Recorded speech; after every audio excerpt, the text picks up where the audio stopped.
Bir əzab mübtəda müəxxərdir. Yəni sonda gələn mübtədadır. Azəbun demək özü isimdir. Demək mübtədadır. Burada əlimun isə nədir? Sifətdir. Azəbun əlimun isə demək uzlaşan təyini söz birləşməsidir. Uzlaşan təyini söz birləşməsi ərəb dilində cinsə, hala, kəmiyyətə, müəyyənlik və qeyri-müəyyənliyə görə bir-biri ilə 4 parametrdə nədir? Uzlaşmalıdır. Burada baxaq, azəbun isimdir, əlimun isə sifətdir. Baxaq, cins, kişi cinsi, bu da kişi cinsidir. Hal, bu da adlı haldadır, bu da adlı haldadır. Müəyyənlik və qeyri-müəyyənlik. Azəbun da qeyri-müəyyənlikdədir, əlimun da qeyri-müəyyənlikdədir.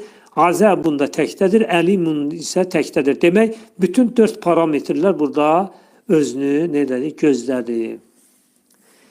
Bimə səbəbilə hərfi tərcüməsi. Bi, demək, bidən və car və məcrurdan ibarətdir. Yəni, bi ön qoşmasından və yəlik halını qəbul edən nitq hissəsindən ibarətdir. Bu da mədir. Demək, mə üçün isə məstər hərfi və ya nisbə əvəzlik adı da verilmişdir. Kənu oldular deməkdir. Buna köməkçi demək feil də ərəb dilində deyilir.